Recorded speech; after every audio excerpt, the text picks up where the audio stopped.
피그말리온 효과라는 말을 혹시 들어보셨습니까? 피그말리온 효과. 간단히 말하면 이런 겁니다. 누군가를 향해서 내가 당신에게 기대를 가지고 있다, 나는 당신을 사랑한다 라고 표현해 주면 그 사람에게서 긍정적인 효과가 나타나는 것, 그것을 피그니온 효과, 피그말리온 효과라고 말을 합니다. 뭐 비슷한 말로는 플라시보 효과라는 위약 효과라는 말도 있기는 합니다. 이 피그말리온 효과라는 거는요, 그리스 신화에 나오는 어떤 한 사람의 이름을 따서 만든 겁니다. 그리고 실험을 통해서도 입증된 바가 있습니다. 1964년 봄 샌프란시스코의 한 초등학교에서 학생들을 대상으로 지능 검사를 했습니다. 사실은 그냥 아무런 의미 없이 검사를 한 겁니다. 검사를 한 후에 무작위로 반을 편성했습니다. 그리고 한 반 교사와 학생들에게 찾아가서 교장 선생님이 이렇게 말을 합니다. 이 학급은 우리 학교에서 가장 특별한 학생들로 구성된 학급입니다. 여러분을 향해 학교가 기대하는 바가 크고 여러분이 짧은 시간 안에 아주 큰 성적을 향상시킬 거라고 엄청 기대합니다. 라고 교장이 그 학급 교사와 학생들에게 찾아가서 그 말을 해준 겁니다. 그리고 정말 한 학기가 지나고 나서 다른 학급들보다도 월등히 그 학급이 성적이 향상이 되었다라는 것이 입증된 겁니다. 이처럼 누군가를 향해서 기대하는 마음을 표현했을 때 그 사람에게는 대단히 긍정적인 효과가 나타난다라는 것을 말하는 겁니다. 예전에 우리나라 방송에서도 이런 방송이 있었습니다. 우리 아이가 달라졌어요 라는 방송을 보신 적이 많을 겁니다. 정말 통제불능의 아이가 등장을 합니다. 그런데 유아교육 전문가들이 조언을 해줍니다. 그리고 그 조언을 따라서 부모는 그 아이에게 기대하는 마음을 표현해주고 그 아이에게 사랑을 표현해줍니다. 그러면 정말 놀랍게도 그 통제불능이었던 아이가 개선이 되고 좋아지게 되는 이런 모습들을 우리는 많이 봤습니다. 부모의 기대, 더 나아가서 부모의 사랑이 사실은 그 아이에게 정답이 되었던 겁니다. 오늘 본문 역시 마찬가지입니다. 그리스도인의 모든 것을 정답이 되도록 만드는 것, 그것은 바로 사랑이다. 이렇게 우리에게 가르쳐주고 있습니다.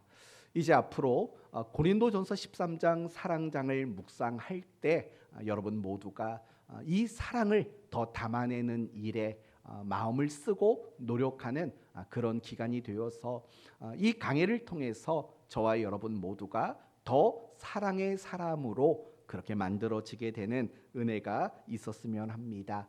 이제 여러분에게 먼저 한 가지 질문을 하려고 합니다. 이따 예배 말미에 똑같은 질문을 한번 더 할 건데 이렇게 질문해 보겠습니다. 여러분은 어떤 그리스도인이 되고 싶으십니까?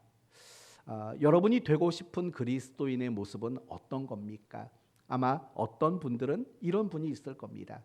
정말 예배의 목숨을 건 그리스도인이 되고 싶습니다 라고 소원하는 분이 있을 거고, 어떤 분은 날마다 말씀을 묵상하는, 말씀을 가까이 하는 그리스도인이 되고 싶습니다 라고 소원하는 분이 있을 겁니다. 어떤 분은 매일매일마다 정말 기도에 열심히 있는 그런 그리스도인이 되고 싶습니다 라고 소원하는 분이 있을 겁니다. 그 밖에도 감사하는 삶을 살기를 원하는 그리스도인, 순종하는 그리스도인, 어려운 이웃을 마음과 물질로 도움을 주는 그런 그리스도인이 되기를 소원하는 분들도 있을 겁니다. 열심히 전도하고 선교에 동참하는 그런 그리스도인이 되기를 소원하는 분도 있을 겁니다. 어떤 분들은 방언을 해보고 싶은 마음을 가지는 그리스도인들도 있을 겁니다. 그 밖에도 충성하고 헌신하는 그런 그리스도인이 되고자 하는 마음도 분명히 있으리라 생각합니다. 여러분의 마음에 소원하고 있는 그런 그리스도인의 모습들이 여러분의 모습 속에서 나타나고 많아지게 되기를 예수님의 이름으로 축원을 드립니다. 그런데요, 제가 지금까지 여러분에게 말씀을 드렸던 우리 모두가 이런 그리스도인이 되면 좋겠다라는 그 소원이 있지 않았습니까? 그런데 우리가 가지고 있는 그 소원된 그리스도인의 모습을 모두 다 가지고 있었던 그리스도인들이 있었습니다. 누군지 아시겠습니까? 바로 고린도 교회 그리스도인들이 그렇습니다. 우리가 고린도서를 읽다 보면 정말 그들이 가지고 있었던 신앙의 내용과 신앙의 모습들이 어떠한가를 우리에게 충분히 보여줍니다. 그들은 예배와 모임에 열심이 있었고 순종과 헌신에 남다른 열정이 있었고 그들이 구제하는 일에도 그들의 탁월함이 그들에게 있었습니다. 성경에 대한 지식도 분명했고 방언과 예언과 병고침과 능력을 행하는 이런 식의 다양한 은사들도 그들에게 너무나도 많이 있었던 겁니다. 어쩌면 우리 모두가 꿈꾸고 기대하는 그런 그리스도인의 모습들이 고린도 교회의 성도들에게, 고린도 교회의 그리스도인들에게 이미 다 가지고 있었다는 것을 우리는 알고 있습니다. 그런데 중요한 것은 무엇이냐면 그럼에도 불구하고 고린도 전서가 쓰여졌다라는 겁니다. 여러분, 바울은 왜 고린도 전서를 쓸 수밖에 없었을까요? 이유는 이렇습니다. 고린도 교회 안에 너무 다양한 문제들이 존재하고 있었기 때문입니다. 1장부터 시작되는 모든 이야기들이 고린도 교회 안에 있었던 다양한 문제들을 나열하고 있다는 것을 여러분 아실 겁니다. 정말 많은 문제점이 있었지만 몇 가지로 정리하면 이런 거죠. 나는 바울에게, 나는 아볼로에게, 나는 게바에게, 나는 그리스도에게 속했다라고 주장하는 그런 분열과 파당이 고린도 교회 안에 언급되는 첫 번째 문제점이에요. 무슨 말이냐? 교회 안에서 자신들이 가지고 있는 신앙의 가치관을 따라서 교회 성도들이 사분오열하고 있는 여러 가지 분열이 되고 당을 만들고 서로를 대적하는 이런 일들이 고린도 교회 성도들 안에 일어나고 있는 일들이었다라는 거예요. 더 나가서 그리고 그런 당이 나누어지게 되니까 서로를 향해서 맹렬한 공격성을 나타내게 되었다라는 거예요. 서로를 비난하고 서로를 정죄하는 이런 일들, 당신들이 틀렸고 우리는 옳다라고 주장하는 이런 식의 모습들이 고린도 교회 그리스도인들에게 너무나도 많이 나타나고 있었다라는 거예요. 더 나가서 그들은 각자가 많은 성령의 은사들을 가지고 있었어요. 고린도 전서 12장을 보면은요, 병 고치는 거, 귀신을 쫓는 거, 능력을 행하는 거, 굉장히 많은 은사들이 소개가 돼요. 그리고 14장에 넘어가서도 예언과 방언과 여러 가지 은사들을 나열하고 있는 걸 보게 돼요. 그것은 고린도 교회 그리스도인들에게 이러한 성령의 은사들이 너무나도 많이 있었다라는 거예요. 그런데 중요한 것은 무엇이냐면 그들이 많은 은사를 각각 가지고 있으니까 어떤 모습이 나타나냐면 누가 더 우열한가, 누가 더 좋은 은사를 가졌는가에 대한 그런 우열을 겨누는 그런 일들이 나타나고 말았다라는 거예요. 사랑하는 성도 여러분, 분명히 고린도 교회 그리스도인들은 우리가 꿈꾸고 우리가 소원하는 그런 신앙의 모습들을 그들은 가졌어요. 예배에 대한 열심, 말씀과 기도에 대한 열정, 구제, 전도, 모임, 헌신, 충성, 이런 모든 것들, 정말 우리가 바라는 그런 그리스도인의 모습들을 다 갖추고 있었다고요. 그럼에도 불구하고 그들에게는 정말 사분오열하는, 서로 당을 나누고 서로 분열을 일으키는, 서로 공격하고 비판하는, 서로 우열을 나누는 이런 식의 문제점들이 고린도 교회 성도들에게 너무나도 많이 있었다라는 거예요. 여기서 우리가 알 수 있는 게 뭔지 아십니까? 이런 거예요. 고린도 교회 성도들이 가지고 있었던 그 장점이 결국은 단점으로 열매를 맺고 말았다라는 거예요. 고린도 교회 성도들이 가지고 있었던 장점들, 그게 뭡니까? 이미 말한 대로 예배, 말씀, 기도, 모임, 구제, 충성, 헌신, 전도라는 그런 거에 대한 열심과 열정이라는 장점이 있었는데요. 그 장점이 결국에는 모두가 다 단점으로 드러나고 말았다라는 사실을 우리는 주목해 봐야 된다는 거예요. 예를 들면 이런 거예요. 그들에게는 남다른 성경적 지식이 있었다고요. 나름대로. 그것 때문에 어떤 단점이 생겼냐면 분열이 생겼어요. 파당이 생겼어요. 우리가 옳아, 우리 말이 맞아 라는 그들이 가지고 있는 지식이 결국은 분열이라는 단점이 되도록 만들었던 거예요. 그들에게는 열심과 열정이 있었어요. 그래서 그 열심과 열정이 어떤 단점으로 부각이 됐냐면 서로를 비난하고 서로를 정죄하는 그런 방식으로 그들의 열정과 열심이 단점화되고 말았다라는 거예요. 당연하겠죠. 열심이 없는 사람은요, 누군가를 비난하고 정죄하는 일조차도 하기 싫어해요. 그러나 열심이 있고 열정이 있는 사람들은 누군가를 비난하고 정죄하는 일도 사실은 많이 하게 되는 거예요. 여러분 주변에 있는 사람들을 보세요. 누군가를 비난하고 정죄하는 거, 그런 걸 좋아하는 사람들을 보면은 어떤 일을 해도 앞장서는 사람들이에요. 어떤 일을 해도 열정을 쏟아붓는 사람들이 그런 모습들을 나타내게 되는 거예요. 여러분, 성경적 지식이 없다면 내가 옳아, 네가 옳아라는 이런 분열과 파당의 문제가 과연 생겼겠습니까? 아무것도 모르는 사람들은요, 자기 주장을 하지를 못해요. 그런데 많은 성경 지식을 가지고 있다 보니까 분열과 파당을 만들어내는 단점이 되고 말았다라는 거예요. 그들은 은사가 많았다고 말했잖아요. 은사가 많으니까 그들이 어떤 일이 일어나냐면 우열을 경쟁하는, 우열을 정하는 모습이 나오는 거예요. 그래서 고린도 교회 성도들은 방언이 제일이라고 생각을 했어요. 많은 은사들 가운데 제일 고급한 은사는 방언이라고 생각한 거예요. 왜냐하면 방언은 가장 신비한 은사이기 때문에 그래요. 여러분, 방언이 뭔지 아시죠? 남이 못 알아먹는 말이에요. 남이 못 알아먹는 말. 남이 아무리 들어도 이해할 수 없는 하늘의 언어잖아요, 방언이. 물론 방언이 영어도 있고 일본어도 있고 중국어로도 방언을 하는 사람이 있어요. 저는 방언 이야기를 하면은요, 한 30년 전에 제가 학창 시절을 보내고 첫 번째 전도사 생활을 했던 그 교회가 생각나요.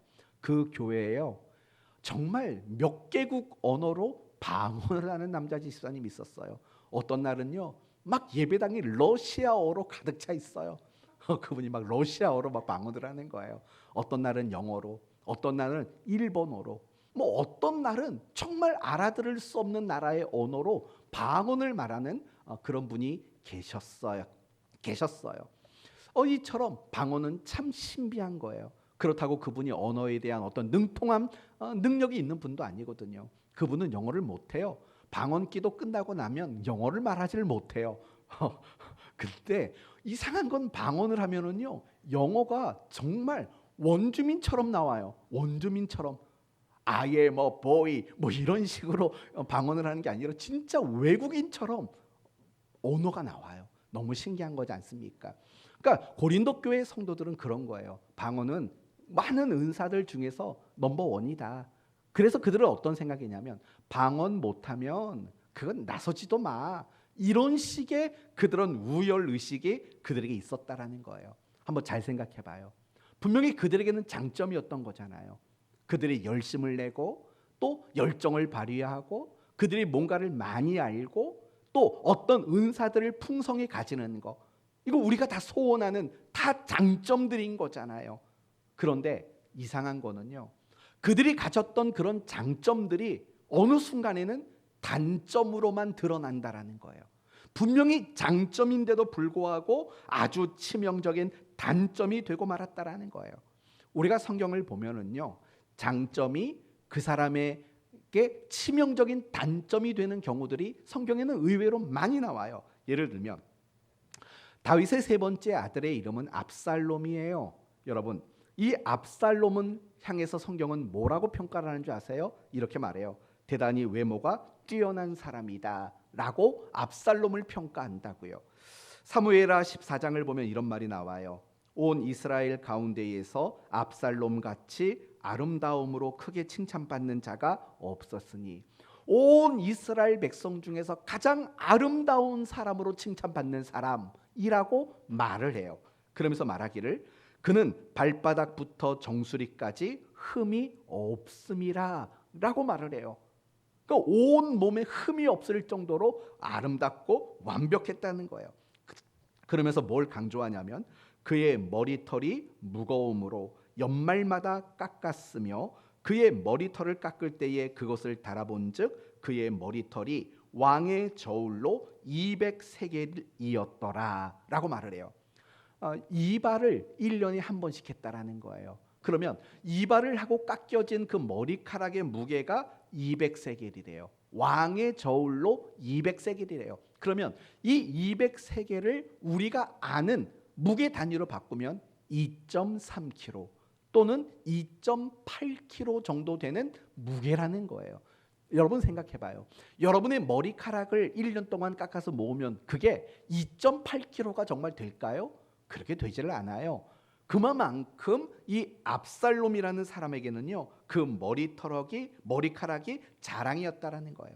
그만큼 머리카락이 많았다라는 것은 그가 건장하고 그가 건강한 사람이었다라는 거예요.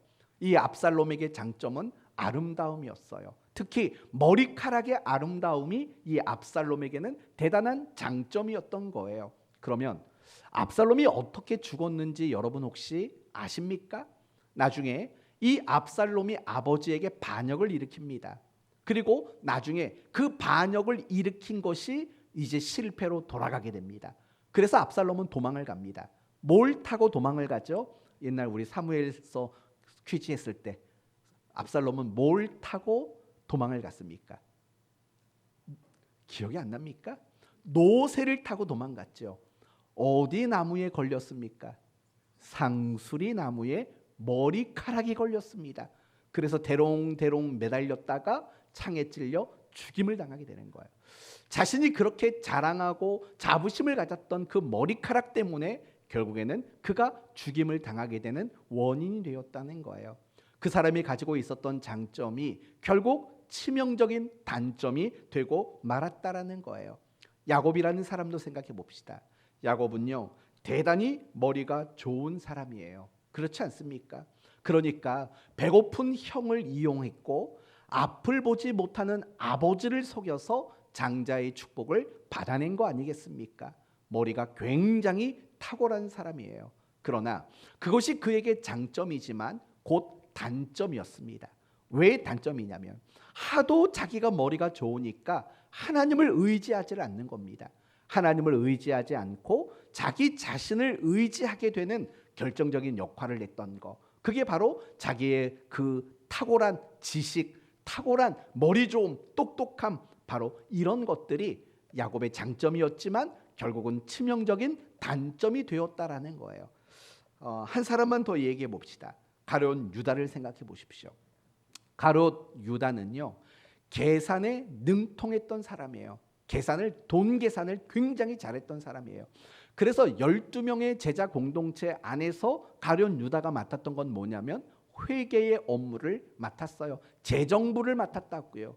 그럴 정도로 계산이 빨랐던 사람이에요. 어느 날 마태복음 26장 말씀을 보시면 한 여인이 예수님에게 향유 옥합을 가지고 나옵니다. 그리고 그것을 예수님의 머리에 붓고 그 흐른 기름으로 예수님의 발을 닦았습니다. 그때 제자들이 어떤 표현을 쓰냐면 어찌 허비하였느냐라고 분개했다고 말합니다. 굉장히 화를 냈다는 뜻이에요. 저는 아마도 그 제자들이 화를 냈지만 가장 크게 화를 낸 사람이 있었다면 가룟 유다라고 저는 생각을 해요. 그 이유가 뭐냐면요, 마태복음 26장을 읽다 보면 그 향유 옥합 여인 그 사건이 나오고 제자들이 분개했다라는 말이 나와요. 그리고 그 다음 구절이 뭔지 아세요? 유다가 대제사장에게 찾아가서 예수를 넘겨줄 것을 거래했다라는 이야기가 바로 나와요. 연이어서 나온다고요.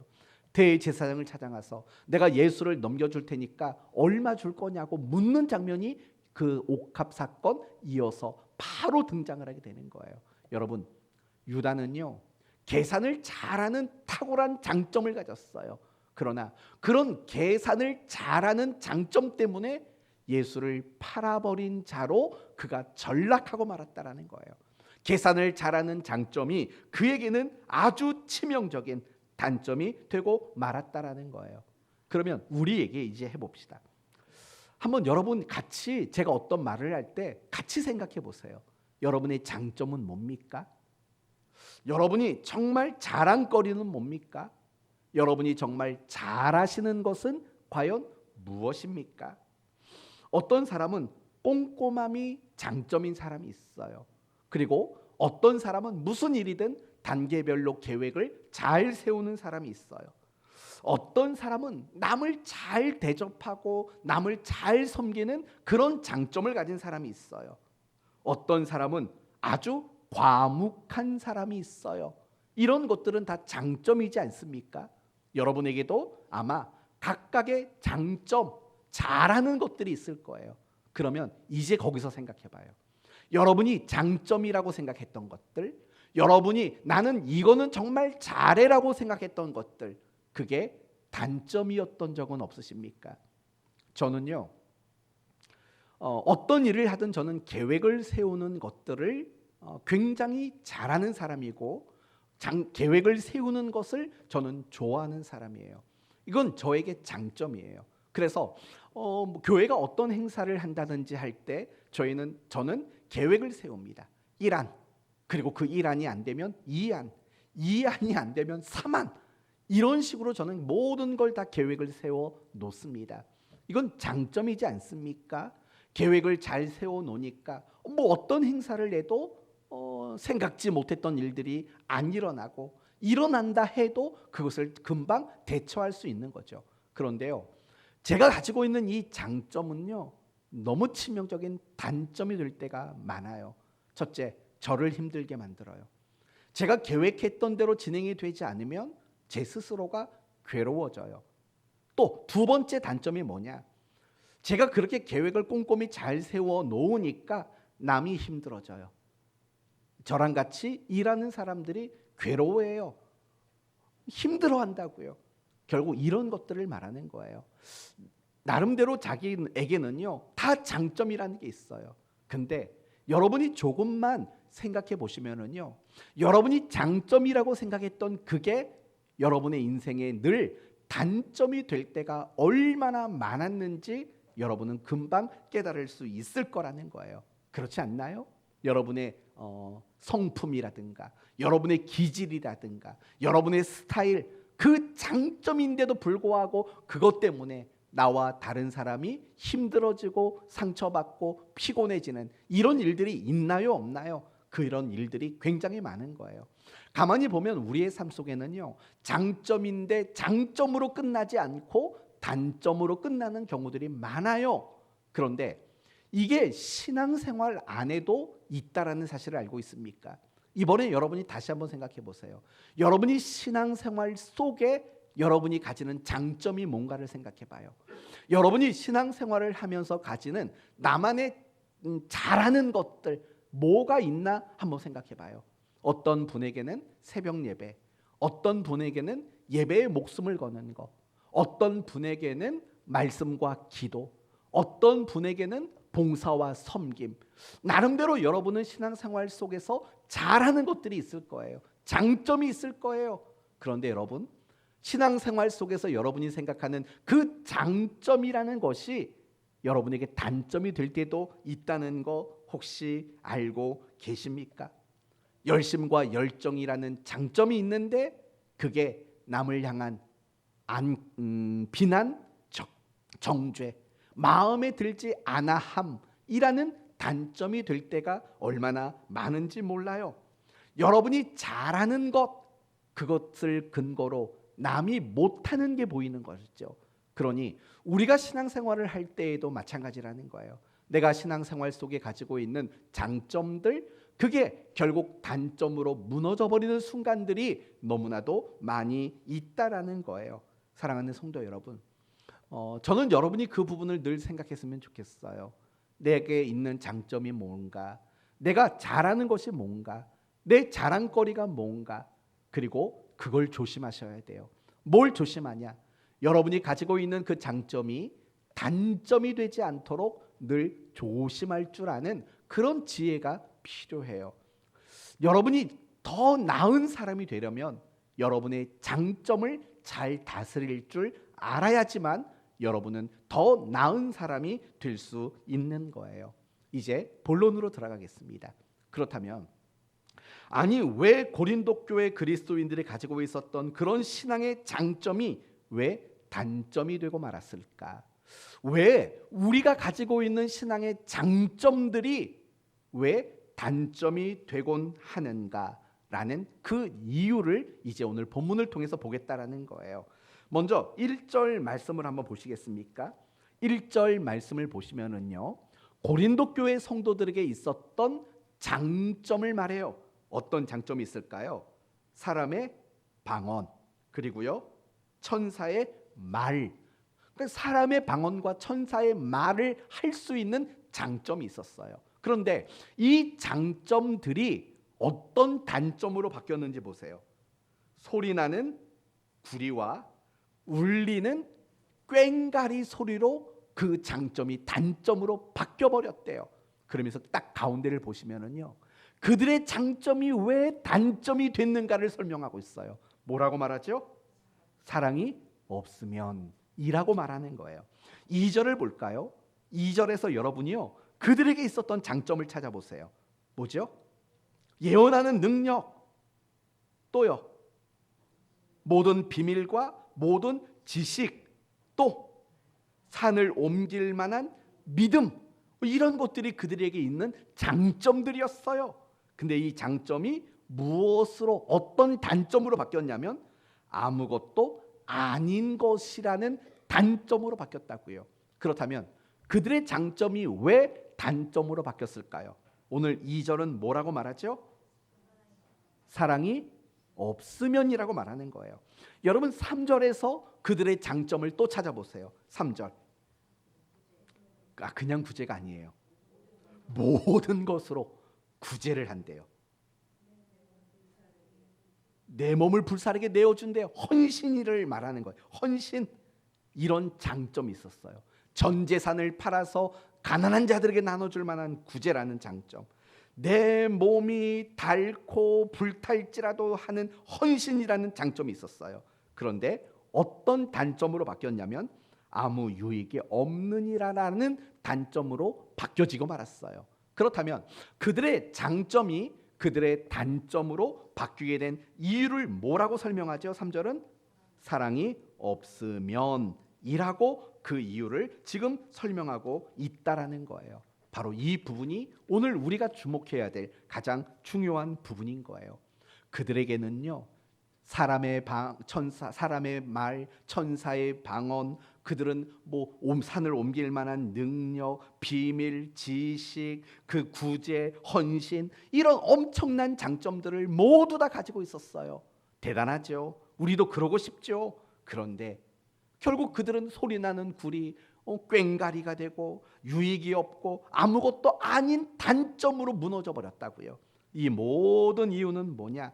그들에게는 사랑이 없었기 때문이다 라고 말하고 있는 거예요. 다시 말하면 이런 거예요.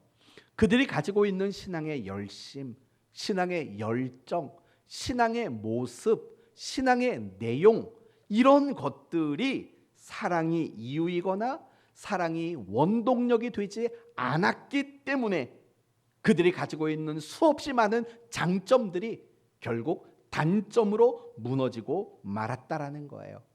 여기서 우리는 두 가지를 알 수 있어요. 첫째, 사랑이 없어도 신앙의 열심과 열정은 나타낼 수 있다라는 거예요. 이 부분은 제가 다음 주에 주된 설교로 다음 주에 나누도록 할게요. 두 번째 알 수 있는 것은 뭐냐면요, 그러나 사랑이 없이 가지는 열심과 열정은 아무런 의미가 없다. 그건 도리어 단점이 되도록 만든다라는 거예요.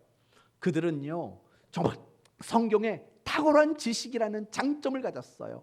근데 성경 지식이라는 그 장점이 사랑으로 쓰여지지 않으니까 어떤 단점으로 바뀌었느냐? 비판하고 정죄하고 남을 공격하는 도구로 그렇게 바뀌어지게 됐다라는 거예요. 뭐가 없어서요? 사랑이 없어서. 사랑이 이유이거나 사랑이 원동력이 아니기 때문에 그런 일들이 일어나게 되었다라는 거예요. 그러면 여러분, 우리가 이 말씀에서 알 수 있는 것은 결국은 이런 결론을 얻을 수 있는 거예요. 내가 가지고 있는 그 어떤 장점들이 끝까지 장점으로 남기 위해서 우리에게 절대적으로 필요한 것은 뭐냐? 그것은 사랑이라는 거예요. 내가 아무리 신앙에 좋은 장점들을 가지고 있다고 해도 그것이 사랑에게 묶여 있지 않으면 결국은 시간이 지나면 지날수록 장점이 아니라 무엇이 되냐? 단점화 되어질 수밖에 없다라는 걸 사실은 오늘 본문이 우리에게 아주 명확하게 가르쳐주고 있다라는 거예요.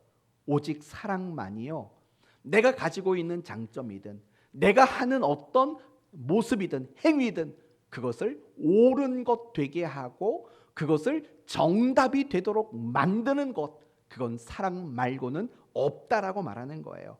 오늘 본문 다 그런 얘기 아닙니까? 그들에게 얼마나 많은 방언과 예언과 지식과 구제와 헌신 이런 것들이 있지 않습니까? 그러면 칭찬해야죠, 바울이. 그런데 오늘 본문을 보면은요, 바울은 그렇게 신앙에 많은 내용을 가지고 열심과 열정을 가졌지만 그들을 도무지 칭찬하지를 않아요. 도리어 꾸중하는 것처럼 보여요. 그 이유가 뭐냐? 그들에게는 사랑이 없었기 때문이에요. 다시 말하면 그들은 방언을 참 열심히 해요. 랄랄라 룰룰루 럴럴럴 방언을 정말 열심히 해요. 그러나 그들이 하는 방언은 하나님이 의도하는 방언은 아니었다라는 거예요. 그들은 예언의 말을 해요. 하지만 하나님이 의도하는 예언은 아니었다라는 거예요. 그들에게는 많은 지식이 있었지만 그 지식은 하나님이 의도하는 대로 쓰여지는 지식이 아니었다라는 거예요. 그들은 구제도 하고 그들은 헌신도 했지만 하나님이 의도하는 구제와 헌신은 아니었다라는 거예요.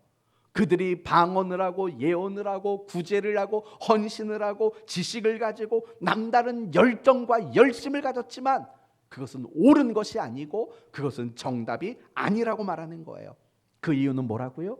사랑이 없으면 그들에게 사랑이 없기 때문에 예언을 하고 방언을 하는 그 순간에도 그들에게는 사랑이 존재하지 않았기 때문에 그 모든 것은 옳은 것이 아니고 그 모든 것은 정답이 아니라고 말하고 있다라는 거예요. 사랑하는 성도 여러분, 여러분이 아무리 신앙의 여러 가지 내용을 가지고 있다 할지라도 그것이 사랑이 원인이 되지 않고 이유가 되지 않으면 그건 옳은 게 아닐 수도 있어요. 그건 정답이 아닐 수도 있어요. 이 점을 잘 보여주는 한 두세 가지 사건을 얘기해 드릴게요. 먼저 마태복음 17장을 보면 베드로와 야고보와 요한이 예수님과 함께 변화산에 올라갔다고요. 그리고 산 아래에는 9명의 제자들이 남아 있었어요. 그때 누가 찾아옵니까? 귀신 들린 아들을 데리고 한 아버지가 찾아가 와요. 그리고 예수님을 찾았겠죠. 예수님 어디 계십니까? 왜요?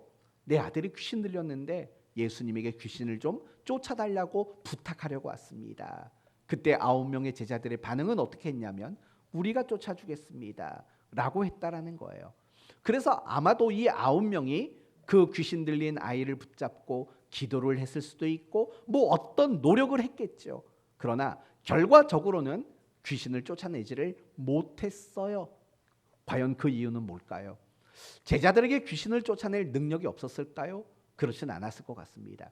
왜냐하면 그 앞부분을 보면 이미 제자들은 여러 마을을 다니면서 귀신 들린 자를 쫓아내고 병든 자를 고쳤던 기적을 일으켰던 경험이 그들에게 분명히 있었기 때문에 그래요. 그런데 이번에는 안 됐다라는 거예요. 그것도 9명이 붙어서 노력을 했지만 되어지지를 않았어요. 과연 그 이유가 뭘까요? 그 이유는 간단해요. 그 9명이 마음을 합해서 그 귀신 들린 아이를 붙잡고 기도하고 뭔가 노력을 했지만 그 속에는 무엇이 묻어있지 않았기 때문일까요? 사랑이 묻어있지 않아요. 그러면 그들 속에 묻어있는 건 뭐냐? 우리가 그 산에 올라간 3명, 그 3명보다 우리가 못난 게 뭐가 있어? 이 귀신 들린 아이를 고쳐줘서 우리가 실력이 있다라는 걸 보여주고 싶어하는, 입증하고 싶어하는 그런 잘못된 마음으로 그 아이를 상대했기 때문이라는 거예요. 바로 이 부분이 중요한 거죠. 그들은 얼마 전까지만 해도 귀신을 쫓았다고요. 근데 지금은 못해요. 왜냐? 지금은 사랑이 없거든요. 그 귀신 들린 아이를 바라보면서도 그 아이가 얼마나 안타깝고 괴로웠는지에 대한 공감의 마음이 없거든요. 단지 귀신 그놈을 쫓아내서 내가 얼마나 실력이 있는 사람인가를 증명하고 싶은 그 마음밖에 없었거든요. 그래서 그들은 아무것도 행할 수가 없었어요. 기도를 했지만 그 기도도 옳은 게 아니었고, 그들이 그 귀신 들린 아이를 붙잡고 기도를 했지만 그것도 정답이 되지를 못하고 말았던 거예요. 이유는 사랑이 없었기 때문인 거예요. 마태복음 23장을 보시면 예수님이 바리새인과 서기관들을 향해 무섭게 꾸중하는 장면이 나와요. 어떻게 꾸중했어요? 화 있을지어다. 외식하는 자여, 눈먼 자를 인도하는 자여, 회칠한 무덤 같으니, 뱀들아, 독사의 새끼들아. 정말 무시무시하게 그들을 꾸중했어요. 그러면 예수님이 그들을 꾸중하신 이유는 과연 무엇이었을까요? 그들이 율법을 알지 못했기 때문일까요? 지식이 없어서? 아니면 그 율법에 순종하지 않아서? 아니면 그 율법을 백성들에게 가르치지 않아서 그래서 꾸중을 받았을까요? 아닙니다. 그들이 율법을 더 많이 알아가기 위해 노력했고 순종했고 백성들을 율법을 가르쳤어요. 그런데도 꾸중을 받는 이유는 그 율법에 행하는 모든 것들에 무엇이 묻어있지 않은 거예요? 사랑이 결코 묻어있지 않았기 때문이에요. 그들은 하나님 안 사랑했거든요. 그들은 이웃을 사랑하는 마음들이 없었거든요. 그 사랑이 없는 마음에서 율법을 공부했고, 사랑이 없는 마음에서 율법을 실천했고, 사랑이 없는 그 마음에서 백성들을 가르친 거거든요. 그러니까 예수님의 그 꾸중에 의미하는 바는 뭐냐면 너희들의 열심과 열정이 옳은 게 아니다, 그건 정답이 아니다 라고 꾸중을 하는 거예요. 왜냐하면 그 속에 사랑이라는 것이 담겨져 있지 않기 때문이라는 거예요. 고린도전서 8장을 보면은요, 바울이 고린도 교회 성도들에게 이렇게 말해요. 너희는 우상에 대한 지식을 가지고 있다라고 말을 해요. 우상에 대한 지식을 가지고 있대요. 그러면서 하는 말이, 그러나 너희들은 교만한 사람들이다 라고 야단을 친다고요. 여러분, 우상에 대한 지식을 가지고 있는데 왜 교만하다고 야단을 칩니까? 이유는 간단하죠. 그들이 가지고 있는 성경의 지식이 사랑을 위해 쓰여지질 않았거든요. 그들이 가지고 있는 지식은 비난하고 정죄하고 자기를 자랑하고 과시하는데, 남의 신앙을 방해하는데 그들의 지식이 쓰여졌기 때문인 거죠. 그들은 이런 사람들이었던 거예요. 아직은 우상에 대한 지식이 없는 초신자들, 그들이 우상의 고기를 먹지 못하는 걸 보고 비난을 하죠. 야, 이 무식한 것들아, 우상이 세상에 어디에 있다고 왜 그 고기를 맛있게 못 먹니? 우리 봐봐, 고기 얼마나 맛있게 먹니? 그래서 결국은 그들이 가진 지식이 무엇을 만들어냈냐면 초신자들에게 상처를 주고 초신자들이 신앙을 잃어버리도록 만드는, 그들의 신앙을 방해하는 단점이 되고 말았다라는 거예요. 왜요? 그들은 지식은 가지고 있었지만 그 지식이 사랑으로 감싸 있는 지식은 아니었던 거예요. 사랑이 묻어 있거나 사랑에 묶여 있는 지식이 아니었던 거예요. 그러니 그 지식은 옳은 게 될 수 없고, 그러니 그 지식은 정답이 될 수가 없었다라는 거예요. 우리는 이걸 잊지 말아야 돼요. 어쩌면 우리가 신앙생활하는 가운데 가장 큰 실수를 하는 게 이 부분이라고 저는 생각해요. 우리 나름대로 노력하잖아요. 저도 노력하고 여러분도 나름대로 그리스도인답게 살려고 노력하잖아요. 말씀도 열심히 보고 성경도 열심히 읽고 기도도 열심히 하고 예배도 열심히 참석하려고 노력하고 봉사도 하고 전도도 하고 구제도 하고 선교도 하려고 나름대로 노력하시잖아요. 잘하신 거예요. 훌륭하신 거예요.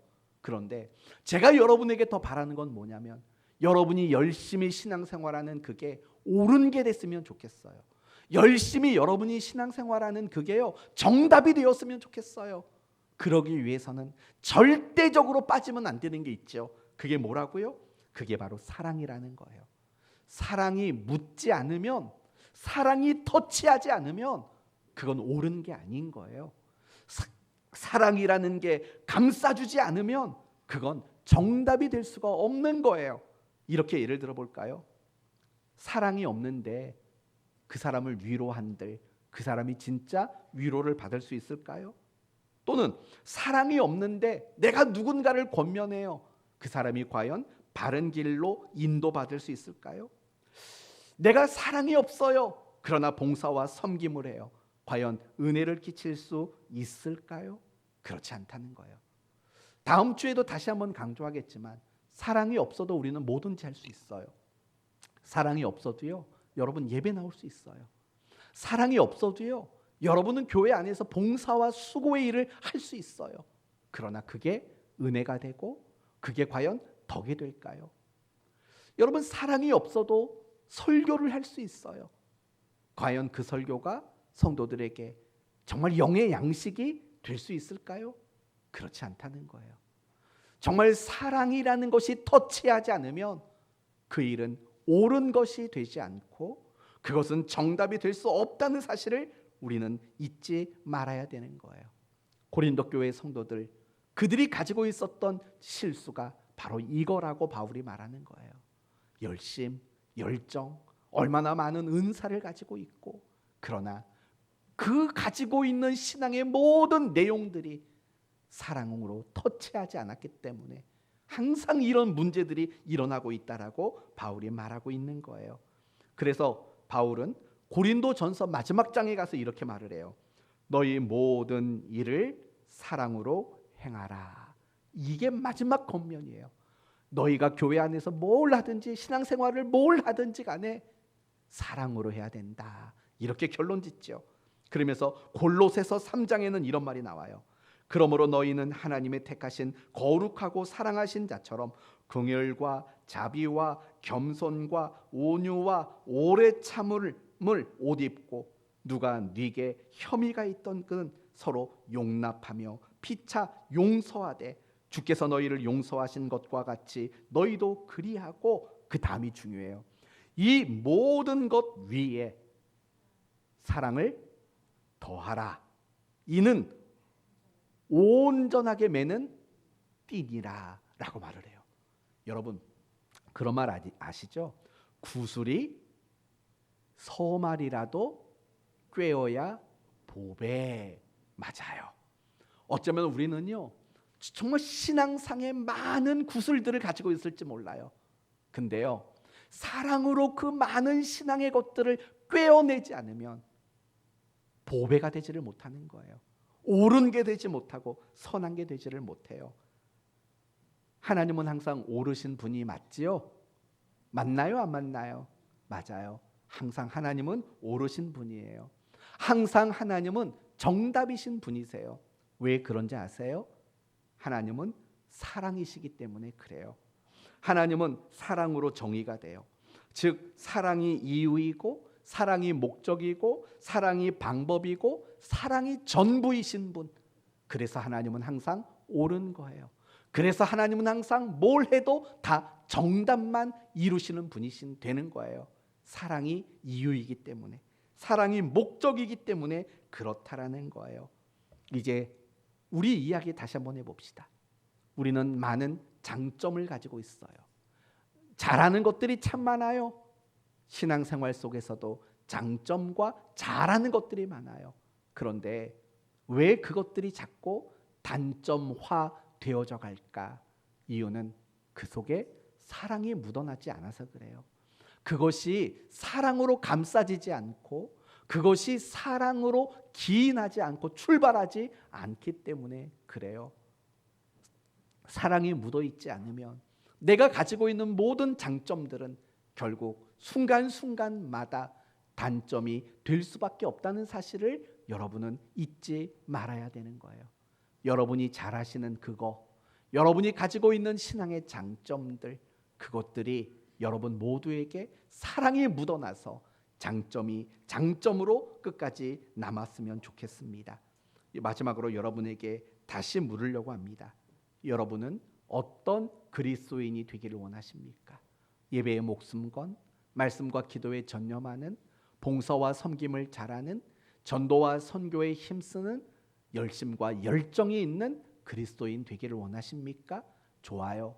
하지만 여러분이 정말 마음에 소원해야 될 여러분의 그리스도인 된 모습은 사랑을 담아내는 그리스도인이 되었으면 좋겠습니다. 사랑을 담아내고 사랑이 이유이고 사랑이 근거이고 사랑이 목적인 그런 그리스도인이 되었으면 좋겠어요. 여러분이 가지고 있는 모든 장점의 주인이 사랑이 되도록 하십시오. 사랑이 주인이 되어야 돼요. 장점들을 말이에요. 여러분이 가지는 모든 열심과 열정의 내용들의 주인이 사랑이 되어야 돼요.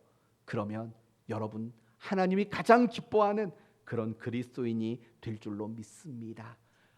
저는 오늘 여러분에게 사랑이 뭔지에 대해서는 단 한마디도 안 했어요. 사랑이 이겁니다. 사랑이란 이런 겁니다. 말하지 않았어요. 다음 주에도 말 안 할지도 모르고 그 다음 주에도 말을 안 할지 몰라요. 제가 말하지 않는 이유는 이거예요. 여러분이 고민해보는 시간을 가졌으면 좋겠어요. 분명히 고린도전서 13장을 말하면서 사랑이 무엇인가를 여러분에게 설명할 거예요. 그 전까지 여러분 고민해 주세요. 진짜 사랑이란 뭘까? 사랑이 뭘까?